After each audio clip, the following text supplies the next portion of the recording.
A good Zomer to everyone. Welcome back after the longest Pesach break.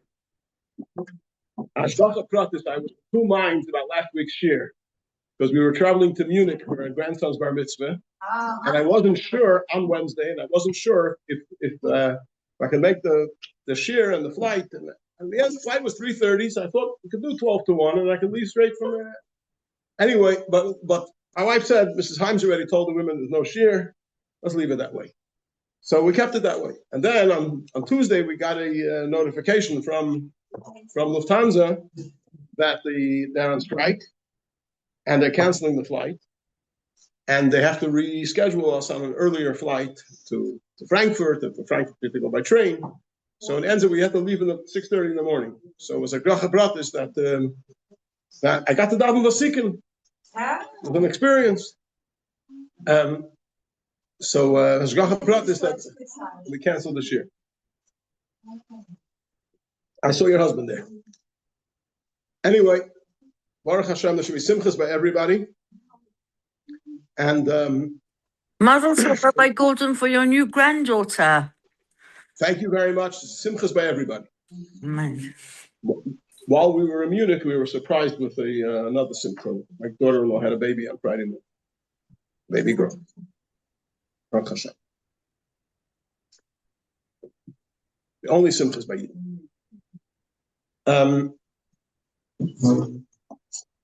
It's the month of Iyar. So we're coming from Pesach, the month of Nisan, the month of liberation, the month of miracles. And we come to the month of Iyar. So at first glance, it's a little bit depressing. Coming from such a month of miracles and liberation, and you come into a month of Iyar, which is looks like an ordinary month at first glance. It has a few minor Yom Tovim, it has Pesach Sheni, it has Agbaymer, but there's no major, world-storming events like Pesach, like Yitzias Mitzrayim. But then comes along Chassidus, and always gives you a brighter picture. And the Alter Rebbe quotes the pasuk in the very beginning of Sefer Bamidbar. The first pasuk in Sefer Bamidbar says, "Vayidaber Hashem el Moshe b'Midbar Sinai." Hashem spoke to Moshe in the desert of Sinai.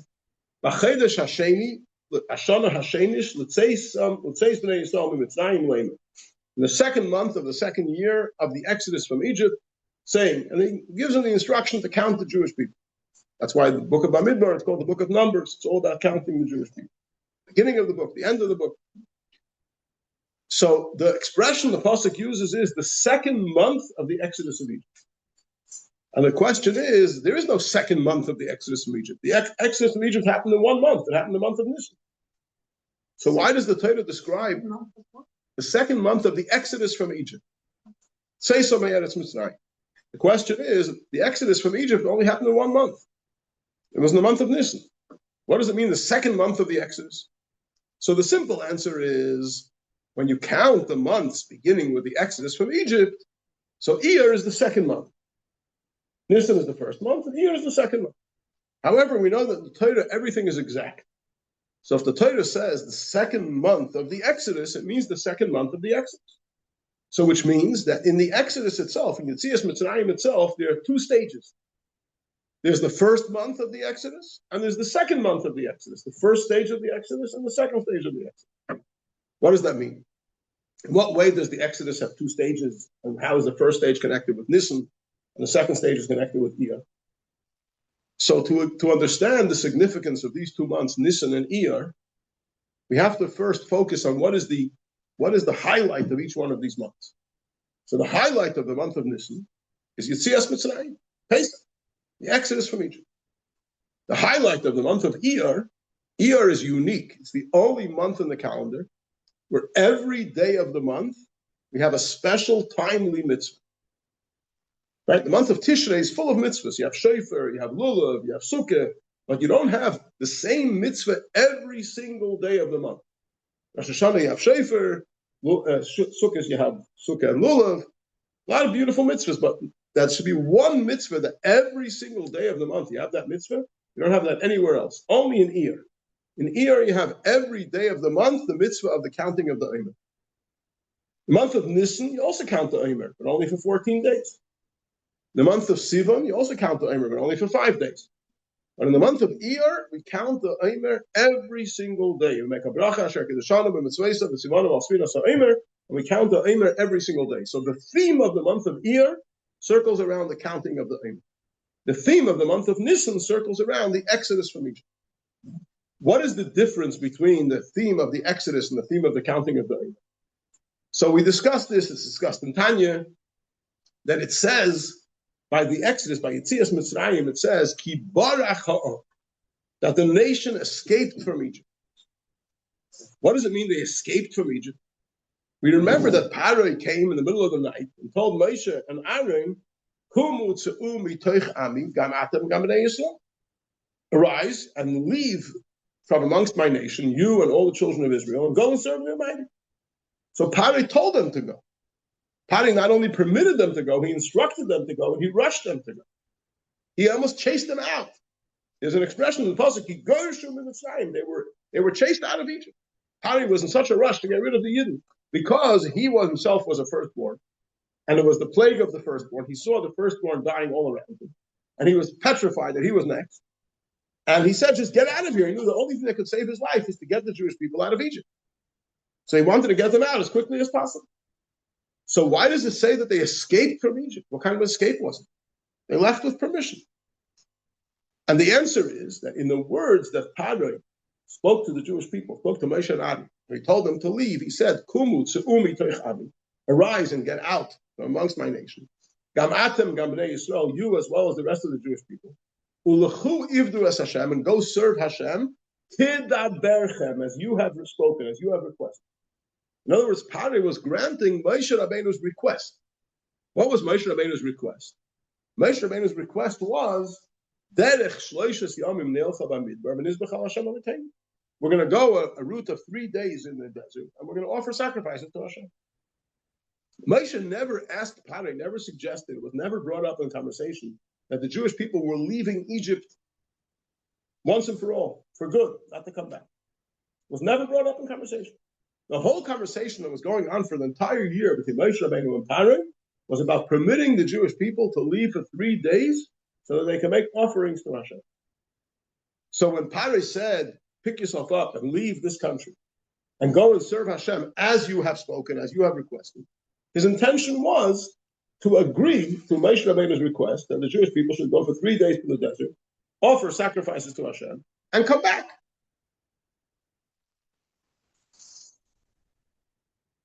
What happened in fact? In fact, the Jewish people left Egypt with no intention of coming back.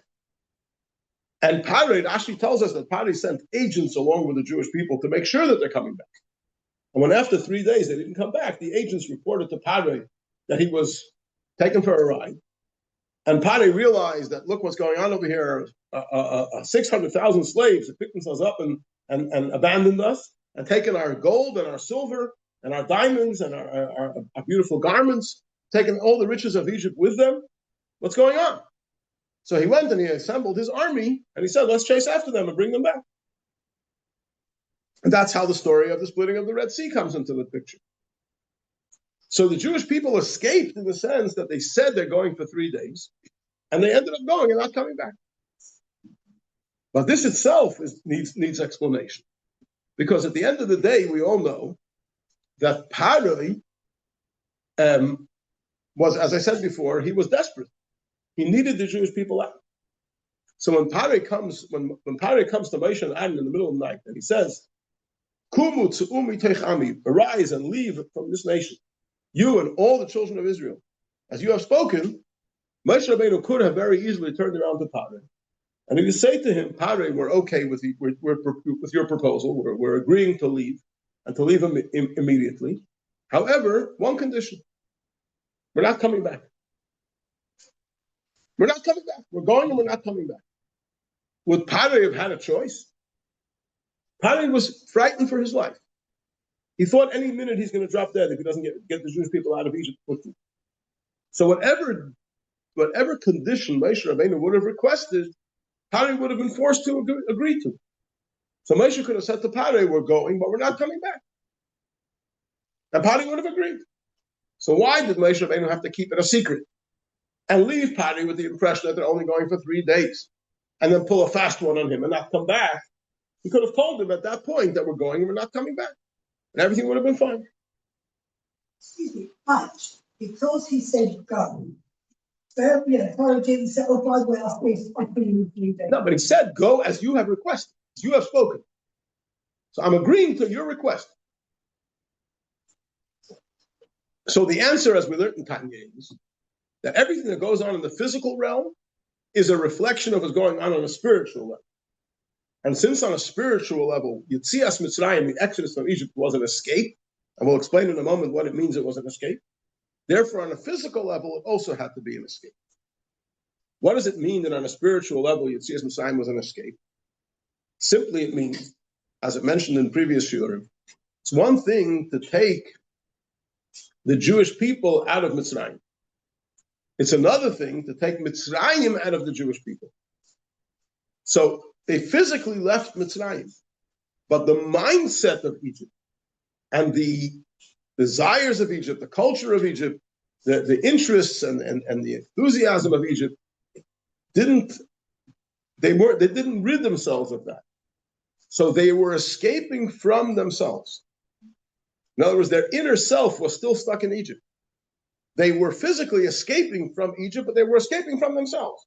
So because the Exodus on a spiritual level was an escape, therefore on a physical level it also had to be an escape, which mirrored and reflected the spiritual experience. And therefore, Kibarach Ha'am, they escaped from Mitzrayim, they were escaping essentially from themselves. But then they went into the desert.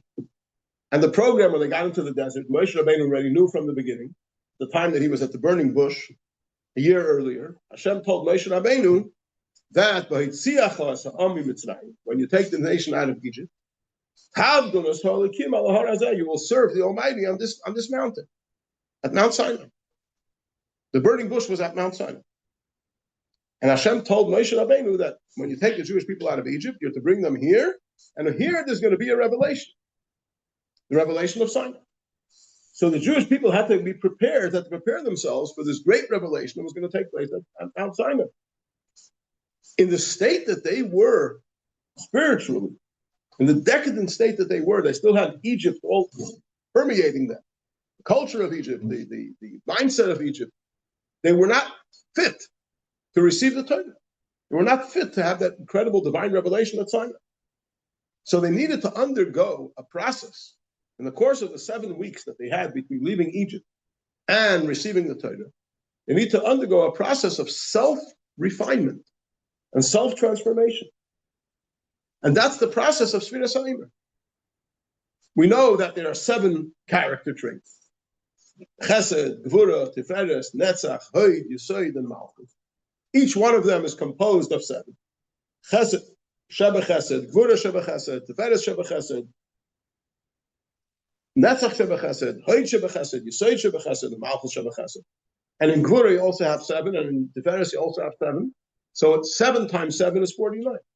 So the 49 days of Sfiras HaEmer are dedicated to refining and transforming and purifying each one of those 7 character traits in all its 7 parts. And that is what the month of Iyar is primarily focused on, is the internal self-transformation that is required between leaving Egypt and receiving the Torah. So it follows that Yetzias Mitzrayim, as it was experienced in the month of Nisan, is the first stage of Yetzias Mitzrayim. That's escaping from Mitzrayim, saying it doesn't matter what my inner self is. I just need to do the right thing. I need to nullify my will for Hashem's will. I have to ask myself, not what do I want, but what does Hashem want from me?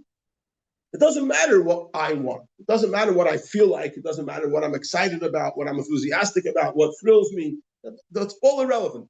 I'm just going to do Hashem's will. I'm going to escape from my inner self and dedicate myself to the will of Hashem. That's Yetzias Mitzrayim. However, that means I'm doing the right thing, but it doesn't mean that I am the right thing. My inner self is very rotten. And there I need to enter into a process of refining and transforming and elevating and purifying my inner self, my character, my interests, my desires. And that's a process of the second stage of Yetzias Mitzrayim.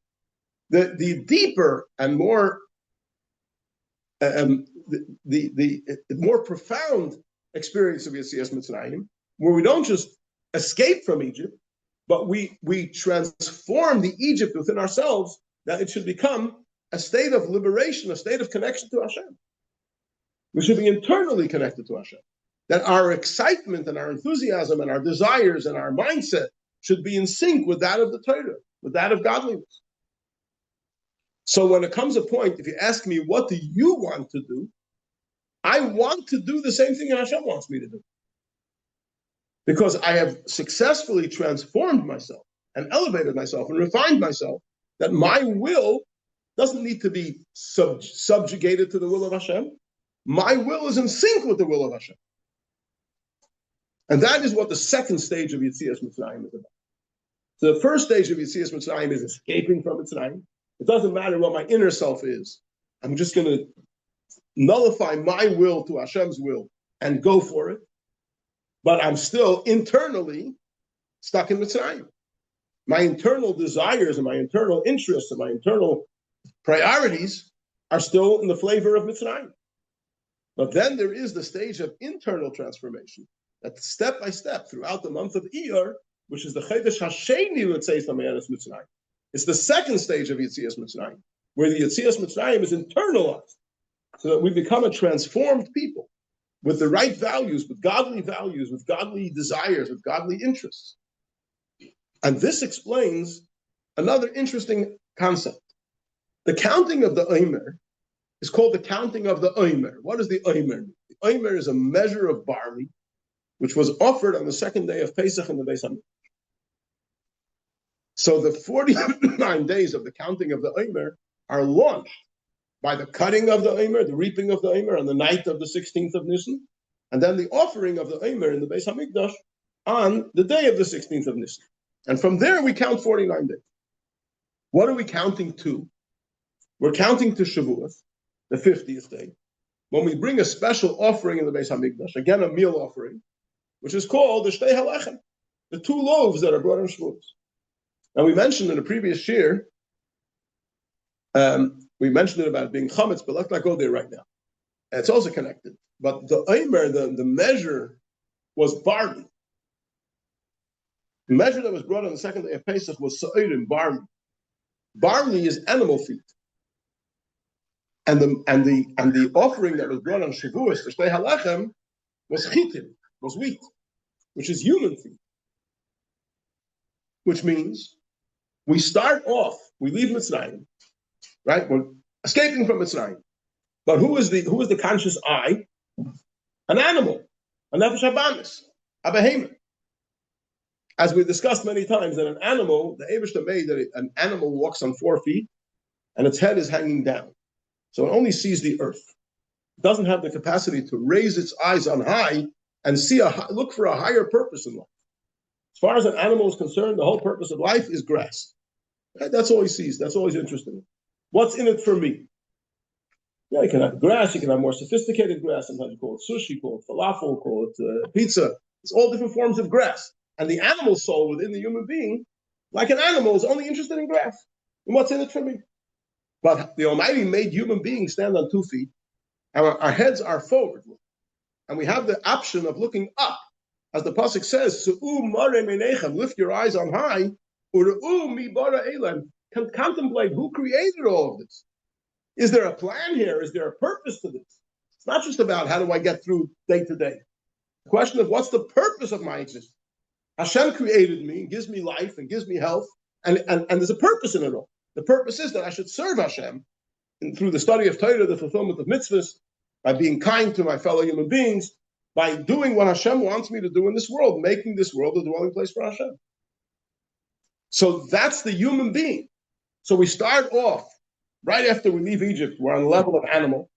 That's why we start off the first offering that we bring right after leaving Egypt is the measure of barley. And after going through the whole process of Sfiras HaOmer, which is a process of self-transformation, eventually the behemoth, the animal, becomes a mensch. Right? That's the purpose of the exercise, that the animal should become a mensch. One option is you take the animal and you put the animal in a muzzle, or you put it in a yoke on it, and you say you're going to do what you have to do, whether you like it or not. You might be an animal, but you're going to do what you have to do. That's the first step of Yetzias Mitzrayim. That's escaping from yourself to do the right thing. Follow Hashem in the desert. But the second step of Yetzias Mitzrayim is that the animal should become a human being. In other words, the animal that was so self-centered and didn't think about a higher purpose and wasn't interested in a higher purpose should become transformed and refined to the point where the animal becomes a mensch and is interested in what a human being should be interested in, what the godly soul, which is called Adam, Hashem Adam El Elyon. The word Adam comes from the word Adam El Elyon. I'm comparable to the one above. We were created in the image of God. So because we were created in the image of God, we're capable of bringing ourselves around to the point where our interests and our desires become godly.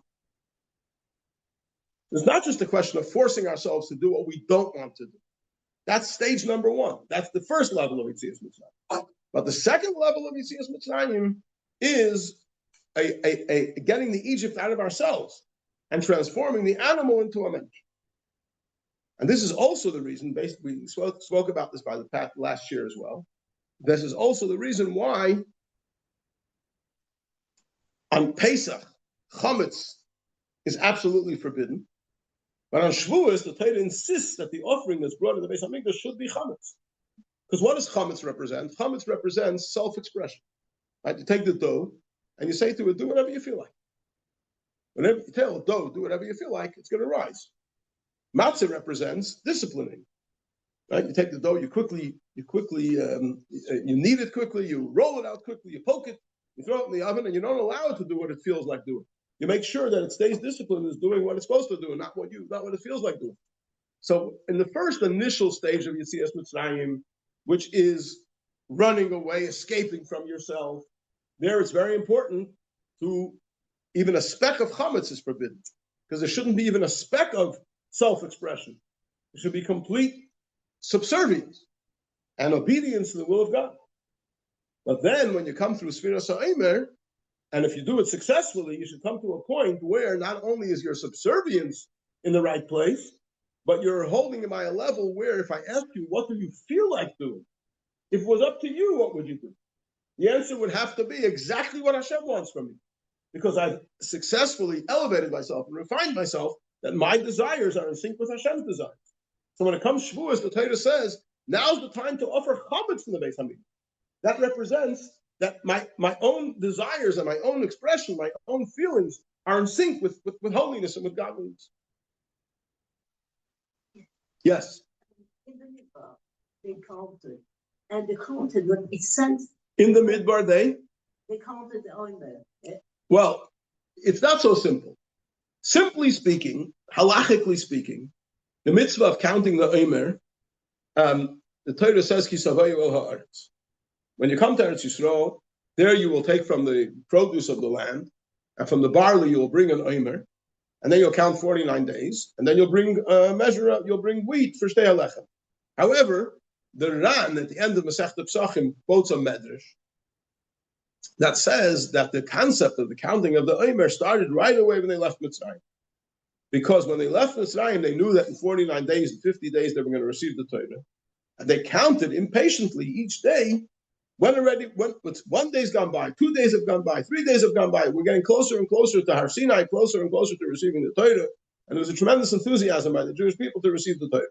So this concept of the counting of the omer, which the medrash that the Ran quotes, is the seed from which the mitzvah of Sfiras HaOmer grew out, so that the spiritual dimension of Sfiras HaOmer existed right away.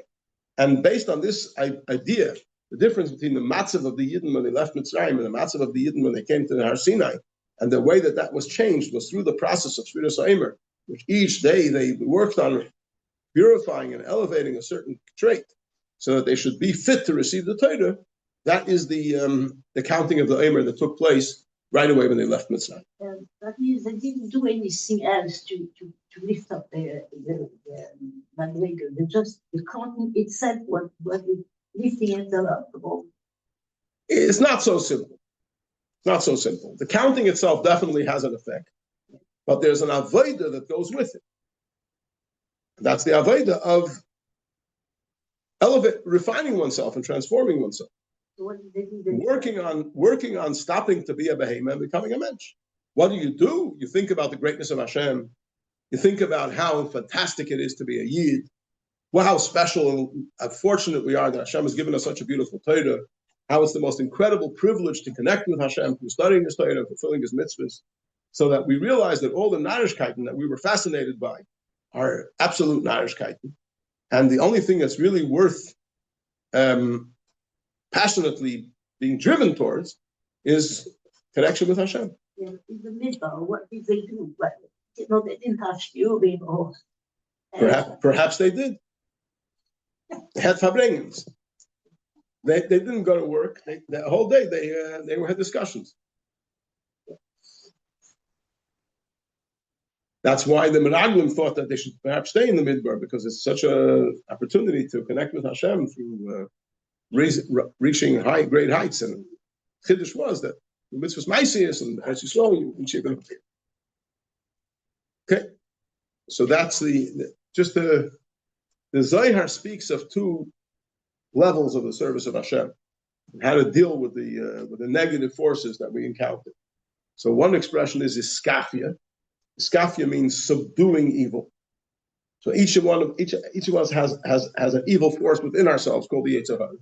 What we need to do with the Yetzer Hara is subdue it. Say you can't have it your way. You can't do what you want. Then there is another dimension called ishapcha. Ishapcha means transforming, not just subduing, but transforming. That's why it says in the Shema, you shall love the Almighty your God with b'chol levavcha, means with all your heart. Now the word for heart in Lashon Kodesh is leiv. So if leiv is a heart, how do you say your heart? Should be libcha. Why does it say b'chol levavcha with an extra base? So our sages tell us, b'shnei yitzarecha, the extra two bases tell us you should serve Hashem with both your inclination, with the good inclination and with the evil inclination. How do you serve Hashem with the evil inclination? Evil inclination basically wants what's good for me. Right? I want what's good for me. But I think, in my very limited, ignorant state, that what's good for me is to have a good meal, a good shlof, a nice holiday, some luxuries. That's what I think is good for me. But if I work on myself, I come to realize that what's really good for me is that which is infinitely good, and that is godliness. So I forget about all the silly things that the Yetzer Hara was pushing until now, and and that becomes transformed. But the Yetzer Hara itself becomes transformed into a desire for good, and that's what happened by a tzaddik. Avram Avinu, it says, Hashem found Avram Avinu's heart trustworthy and faithful to Hashem. And the word levavcha, again, is spelled with two bases. Because by Avram Avinu and by tzaddikim, not only is the right compartment of the heart, which is the seat of the nefesh halakis, the seat of the godly soul, faithful to Hashem, but even the nefesh habamis, which is the left compartment of the heart, also becomes turned around. As I remember when we started Tanya from the beginning, I shared in the story from the Baal Shem Tov. The Baal Shem Tov says, a mashal, that if you're sitting at home one day and you hear some noises, and you go and check it out, and you see there's a thief trying to break into your house. So you start shouting and screaming, get away from here. And he runs away. So you've solved the problem, but only for the moment. Chances are, tomorrow night he's going to come back again, and you might not notice him then. However, if you take another approach, you invite him in for a cup of tea. And you sit down with him and you say to him, listen, this is a life to be a thief. You have the police running after you every minute. You're going to end up in jail. What kind of life is that? You have no self-respect. You have no meaningfulness in life. You have no happiness in life. Become an honest person. Get yourself a decent job where you're working for a living in an honest way. You're a contributing member of society. You'll feel good about yourself. Your children will be able to look up to you. It's a whole different life.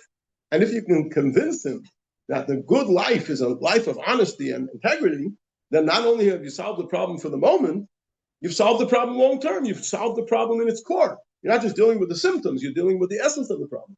And the same is true, each one of us, with our Yetzer Hara. One solution for the Yetzer Hara is knock him over the head. Say this is forbidden. Away from here. Right? So you have a desire to do the wrong thing, but I'm not going to let you do it.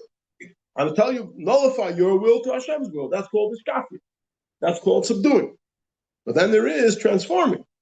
And that is explaining to the Yetzer Hara that you, from your perspective, that you want what's good, you want what's delightful, you need to understand that what's really good and what's really delightful is godliness. So actually, the day on the hot faithful holiday, if I want a good holiday, put my fancy there, I'll book it. Surely the dealing with the alcohol is making sure that the holiday I want is kosher. But not only, the question is, what do I want? Do I want, holiday in English is a very interesting word because really it's made up of the word holy day, right? So what I really want is holiness, godliness. So if the holiday is a means to achieve a better connection with the Almighty, then it's a truly holy day, then it's the right thing. But if the holiday is just to make me feel good, then I'm serving myself rather than serving God. Yeah, can I go there? Can I if my husband gets a shul every morning, is the hotel, is there enough for me to be kosher? Surely that's the next step. Yeah. Okay, we're going to move on to Tanya. Unless there are any other questions on what we spoke about till now. Thank you very much.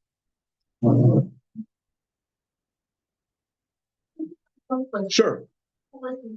Especially time the earliest move to the name is left, not the majority say the heart. What happened to them? According to the medrash that you are quoting, so those that didn't want to leave, perished in the Shleishis Yimei Hagdol, in the Shleishis Yimei, and the 3 days of Shleishis Yimei HaFeid. Yeah, because all the Jewish people have to leave Egypt. And those that didn't want to leave perished before Yetzias Mitzrayim. No. It says they died. They died in the 3 days. Hashem didn't want the Egyptians to rejoice at seeing their death, so he made it while the Egyptians were enveloped in darkness. That's when that happened. However, there is an interpretation from the Rebbe that makes it all very beautiful, that the 5th influenced the other 4/5 to join them.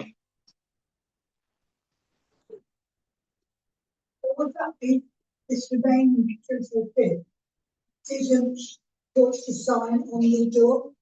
They weren't, according to the simple interpretation that they died in the 3 days of darkness, they didn't survive long enough to put the sign on the door. That's part of the simple understanding of what we say in the Haggadah for the wicked son. Ilu hayasham loy hayanigal. If he would have been there, he would not have been redeemed because he would have been with those that perished in the 3 days of darkness. But again, the Rebbe always turns everything over into a positive. So we say to the wicked son that you're the one that should appreciate the giving of the Torah more than anyone else.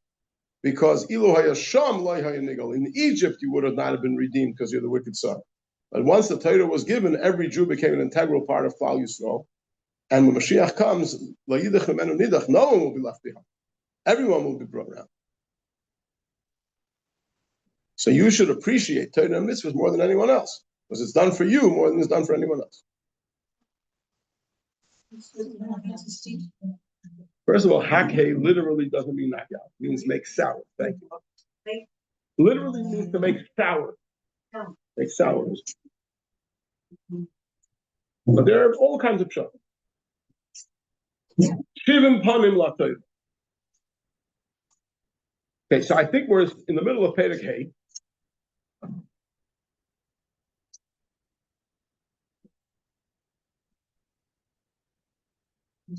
Which is, in the numbers on top of the page,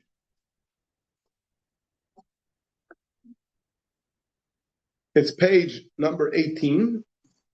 The number on the bottom of the page is page number 20.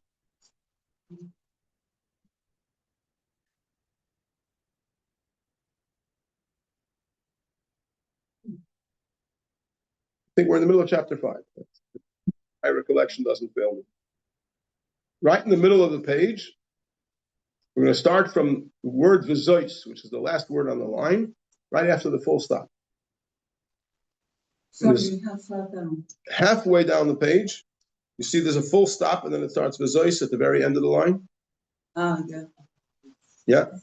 Okay, so to remind everybody what we've been speaking about, it's been a while. So we're speaking about the fact that through the study of Torah, which Torah, the wisdom of Hashem, is one with Hashem himself, because he and his wisdom are one. And when a Jew studies Torah, he grasps the wisdom of Hashem. And what does grasping mean? So in the physical sense, grasping means you take the object and you hold it. You envelop it in your hand. In the intellectual dimension, grasping means that you take the concept and you grasp it in your mind. So your mind envelops the concept. But in the process of doing so, you have to engage with the concept to figure it out, to understand it. When you engage with the concept, you are completely enveloped by the concept that you're engaging with. So in the relationship between your mind and the subject that you're understanding is actually a double relationship. There is the mind being enveloped by the concept, because when you put yourself into understanding something, you have to become completely absorbed in it, with no distractions. You have to be completely enveloped by it. If you have other things on your mind distracting you, you're not going to be able to properly understand it. You have to allow yourself to be completely enveloped by the concept that you're trying to figure out. And then, when you complete the process of working it out, you've then grasped it. You then say, I've enveloped the concept. It's in my mind. So it comes out that in the relationship, and what is this concept that we're talking about?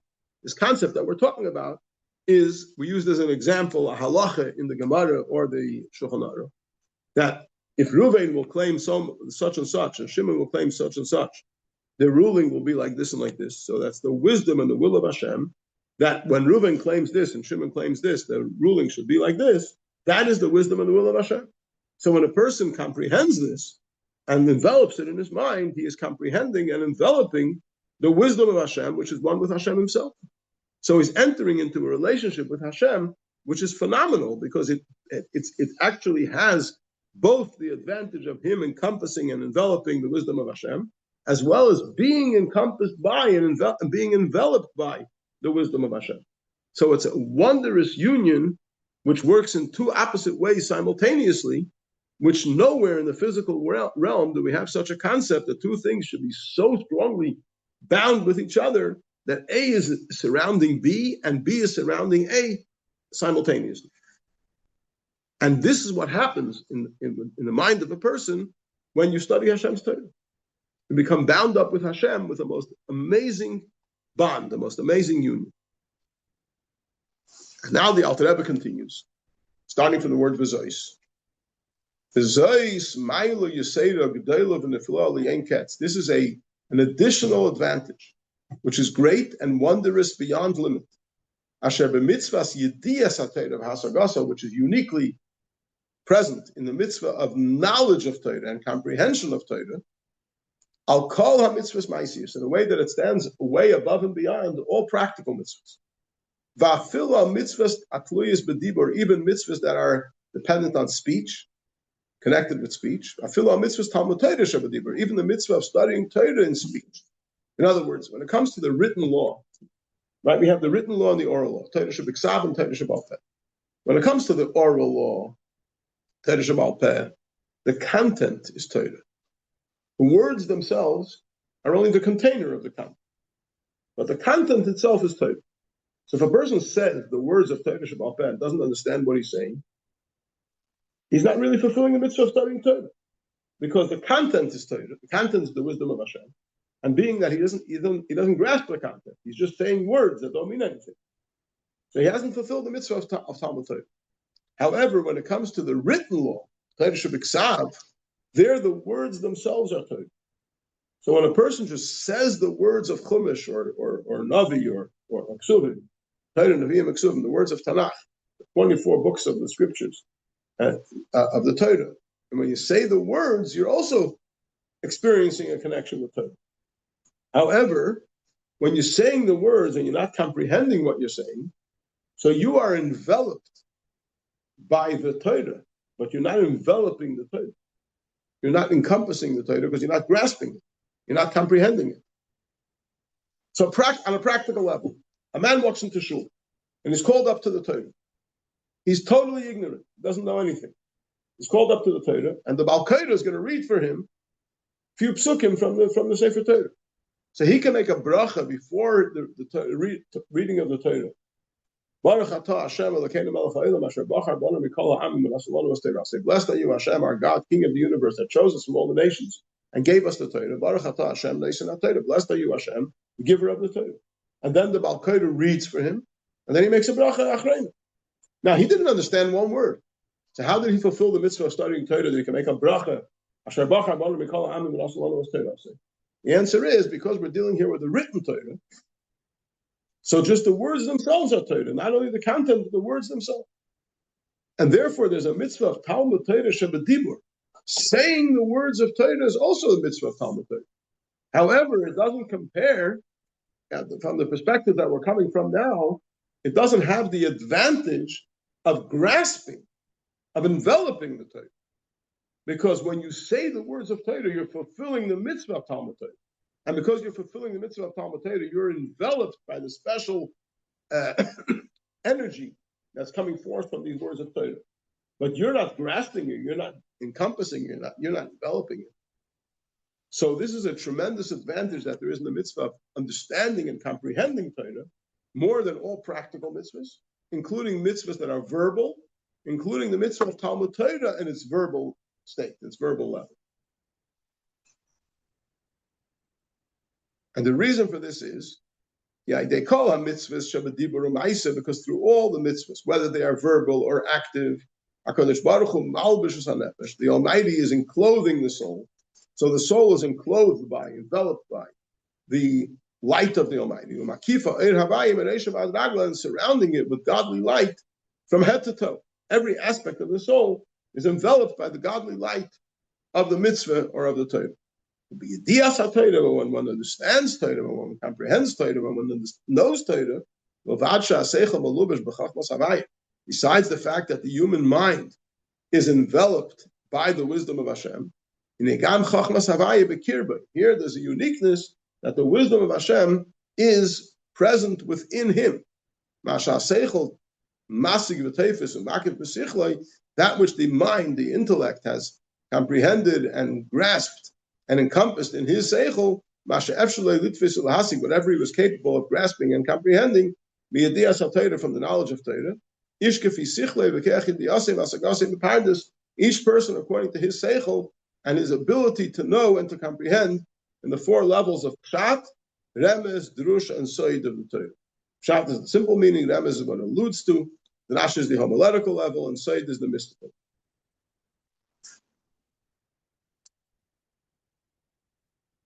Then he continues after the next full stop. We're 5 lines from the bottom of the page.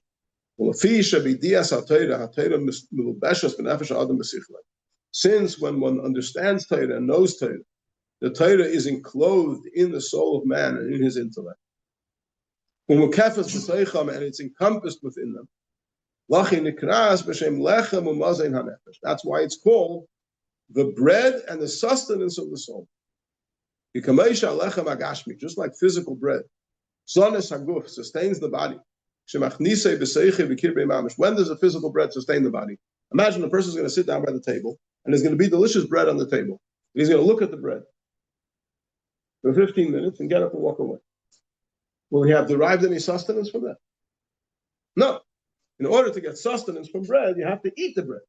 You have to take it into you, chew it, swallow it, digest it, and only then does it sustain you. The same thing he's going to explain is true about Torah. The relationship that the soul has with Torah doesn't just come from looking at it. You have to learn it, chew it, which means figure it out, really understand it, and digest it, and make it part of you. And then it sustains you spiritually in the same way that food sustains you physically. That's why Torah is called the food of the soul. So when it comes to mitzvahs, you don't have to comprehend the mitzvah, you don't have to absorb the mitzvah, you don't have to take it in. Just do it. Just make yourself subservient to the will of Hashem and get on with it. So you have the light of the mitzvah, creates an encompassing an encompassing energy that encompasses you and surrounds you. But in the study of Torah, you get a much greater opportunity, and that is to absorb what you're learning, take it in, envelop it, and that is dafka when you chew it, swallow it, make it part of it. So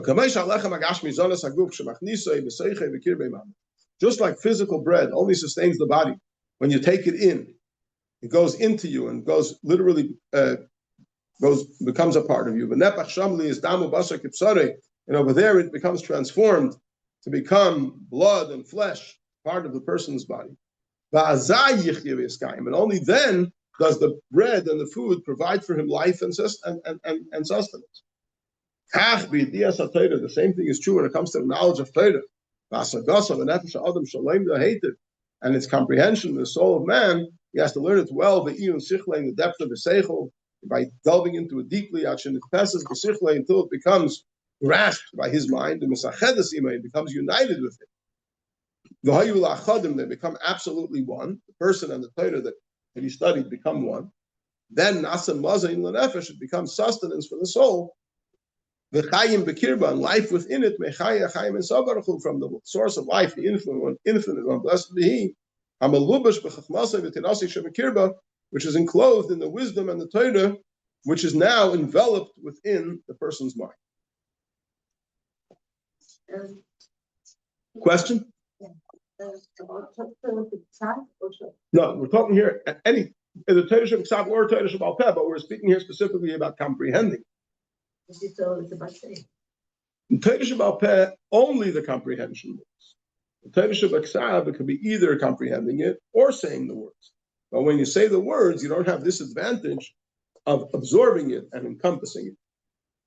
Well, if you understand what you're learning, and you grasp what you're learning, and you comprehend what you're learning, then you have both advantages. You're enveloped by it, and you're also enveloping it. Is that clear? Yes. So when we learn the Parshas, when you learn it alone, the Parshas are all parts of the Torah. The Mefarshim are the Torah Sheba'al Peh and the Torah Shebiksav. Torah was given with its commentary, with its explanations. So the Mefarshim are the explanation on the Torah Shebiksav. They're not Torah Shebiksav, they're the Torah Sheba'al Peh that explains the Torah Shebiksav. We don't get the same Kedoshim. Reading the first six and reading the first. So Torah Shebiksav, the words themselves are holy. And the Mefarshim, which are the Torah Sheba'al Peh and the Torah Shebiksav, the concepts that they discuss are holy, and they are explaining the Torah Shebiksav. But the words of the Mefarshim are not Torah Shebiksav. The words of the Mefarshim are only commentary on Torah Shebiksav. Now clear? Coming back to what he said before about that you have to, it's like bread. You have to chew and swallow and digest, and only then does it sustain you. Similarly, Torah has to be dealt with in the same way. So, interesting is like this. First of all, when you learn Torah, you have to understand the Torah. That's like chewing it and swallowing. So let's say sometimes a person studies a piece of Talmud or a Tosfos, an explanation, and doesn't really understand the question. But he says, you know what, I trust the Gemara. If the Gemara says it's a question, it's probably a good question. And then he learns the answer. He doesn't really get the answer because he doesn't understand the question, so he doesn't really know what the answer is. But he trusts the Gemara. The Gemara is a holy book. If the Gemara says that was a question and this is an answer, or Tosfos says that was a question, this is an answer, he trusts it. And he goes further. So it's not his question, not his answer. It's the Gemara's question, the Gemara's answer, but he never took ownership of it. So in that circumstance, you can't say that he has grasped it and enveloped it. It hasn't become a part of it. That's like sitting by the table and having a piece of bread in front of you and not chewing it, not eating it. You respect the bread and you're very impressed by it, but it's not going to sustain you because you didn't really understand it. You didn't really grasp it. Yeah, that's the first point. Yes. As far as father is concerned, and the level, so say you've learned it on the shorts, a level like that, where is that in the grasping? So you grasp the level of Pshat. So the level of Pshat is fully grasped. Yes, 100%. That's one dimension of Torah was done 100%. Yes, because you understood it at that level. That information that is available at that level has become a part of you. It's in your mind. Now, the next thing he says is they have to digest it. What does it take to digest it? So we know that if you have raw dough, it's indigestible. If you eat raw dough, it's going to give you indigestion. It's not going to be able to be digested and become a part of your system. Only when it's baked, then it's digestible. What does that mean in the case of Torah? So there's a pasuk in Parshas coming up now in a few weeks, where it talks about the Toichacha, the various curses that the Torah says if you don't follow the Torah, this will befall you, that will befall you. So one of the things it says over there is V'ofu eser noshim lachmechem betanur echad, that 10 women will bake bread in one oven because there'll be a lack of wood. There'll be such poverty, won't be enough wood to stoke up 10 ovens. So 10 neighbors will get together and share one oven. They will return your bread by weight, because the bread will fall apart. And the only way they'll know whose is by weighing it. Yeah. And then it says, and you will eat and you won't be satisfied. So besides the fact that there won't be enough wood to make a fire, and the bread will fall apart. Top of that, you'll eat it and you won't be satisfied. So as much as you eat, you always want to eat more, and there won't be more available. So it's a very problematic situation. The Alter Rebbe in Likutei Torah explains all those parts of the curses that he explains. He explains how on a deeper level they're all blessings. And he explains like this, that lachmechem, your bread, refers to Torah. The Eser Noshim, the 10 women, refers to the 10 faculties of the soul. The intellectual faculties and the emotional faculties. So when you engage in Torah study, and you do so with all the 10 faculties of your soul, and you do it betanur echad. What does betanur echad mean? Tanur means an oven, and echad is one. Echad, we know, is Shema Yisrael, Hashem Elokeinu, Hashem echad. Hashem is one. So when you are fascinated and in love with the oneness of Hashem, that's the tanur echad. That's the fire of echad. So if what inspires you and what motivates you to study Torah is your love for Hashem, so then the Torah becomes baked, the tanur echad, in that oven of echad. And then, when the Torah is baked properly, then it becomes digestible. Then it becomes part of you. So when the Torah is studied with the right intentions, then it becomes internally integrated into you, and it influences the kind of person you are. It's not just information that you have somewhere stored away. If somebody asks you a question, you'll be able to Google it and get the right answer. It's you. It's a transformation of the self of the person, because the Torah that he studied, and it was baked the tanur echad, in the oven of echad, in the love of Hashem echad, that will cause the Torah to become digested and integrated into the person. So what the end of the person is the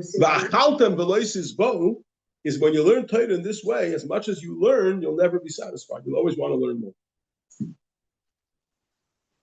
There was a Yid in Eretz Yisrael called Rabbi Ephraim Wolf. He was appointed by the Rebbe to be the Rebbe's representative for the Meisdes in Eretz Yisrael. For many years, he was in charge of all the Meisdes in Eretz Yisrael, the institutions of Chabad in Eretz Yisrael. He was the top man. So whenever major decisions had to be made with the institutions of Chabad in Eretz Yisrael, he was the final say. And he reported to the Rebbe. So one time when he came to visit the Rebbe, he asked the Rebbe a question. He said, sometimes questions come up, and it's not an urgent matter.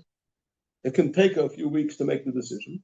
So I can write to the Rebbe, send an airmail letter across the sea, and wait for the answer to come back. In those days, there was no email, there were no faxes. You have to simply write a letter and send it by aerogram across the sea and wait to get an answer.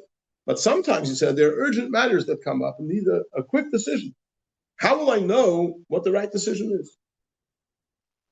So the Rebbe said to him, what you need to do is you need to study a page of Gemara every day. And if you study a page of Gemara every day, it'll influence your way of thinking that your way of thinking should become a Torah way of thinking. And if you think like Torah, you'll come up with the correct answers. And I remember him, even when he visited the Rebbe, I always saw him when he walked around with a Gemara. The Rebbe told him that he should learn every day a page of Gemara, and that will influence his thinking, and he should think like Torah thinks. So it's one thing to know the information, there's another thing to allow it to penetrate you, and to affect you, and to make your mind a Torah mind. Say that the Agachavar going was a great genius of Torah. So someone once came to him with a problem. You know, you have a problem, you go to a rabbi. So they came to him with a problem. What was the problem? A baby was born. The baby was doing fine. Everything was good, except one problem. On Shabbos, the baby refused to nurse. 6 days a week, the baby was fine. On Shabbos, the baby refused to nurse. And in those days, there was no formula. So for 24 hours, a baby doesn't eat. It's sakanas nefashos. It was a danger to life. And they went to various doctors, and nobody's able to solve the problem. And they went to Rebbe's for brachas, and all didn't help. So they came to the Agachavar guy, and they said, "What should we do?" So he said, "What do you want from me? I'm not a doctor. I'm not a Rebbe." So they said, "No, you have to help us. This is the problem. It's a serious problem. You have to help us." So finally, he said, "You know what? It's a Tosfos in Baba Kama, page this and this." So they looked up the reference that he gave them. The Gemara over there speaks about there's an ox that gores as an exception. Now, it's normally a tame ox, and it gored one time as an exception, and then you only have to pay half the damage. And if the ox has a reputation of goring, then the owner should have been more careful with the ox. And then if it causes damage, he has to pay full responsibility. So the Gemara talks about a case of a muad l'shabbosos, where the ox has a reputation of going wild and goring, but only on Shabbos. Whole week the ox is tame. On Shabbos the ox goes berserk. So if it gores during the week, it's only half damage, and if it gores on Shabbos, it's full damage. Yeah. So the question is, why should an ox behave differently on Shabbos from the rest of the week? So Tosfos suggests that the reason is because on Shabbos people wear different clothing. And the sight of the clothing that people wear on Shabbos aggravates the ox. And therefore the ox behaves in this way. So they understood from the reference that the Agachavar gave, they understood what the solution is.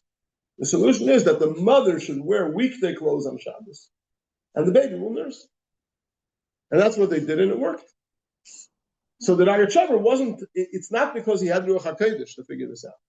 He studied Torah in such a manner that the thinking process of Torah became his thinking process. So when he was faced with a dilemma, he answered what Torah would say. The Tosfos in Baba Kama says similar issue, and Tosfos solves it very simply. What's the problem?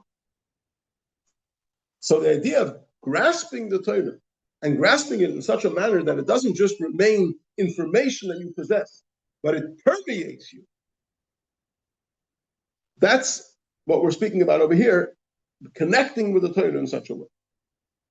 To be continued, as a session.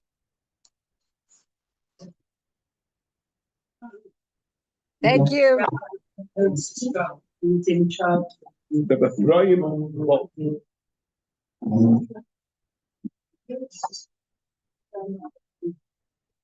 you're very welcome.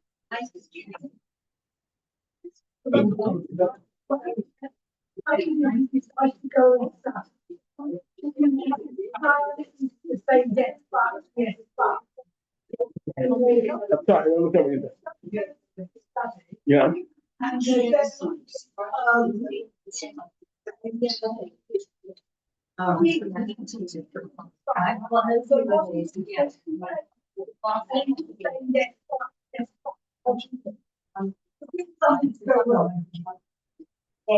It's a problem. The ideal thing is let them keep coming, and the light in the Torah will eventually get people. But if they're disturbing others, it's more of a problem. You can change the contract.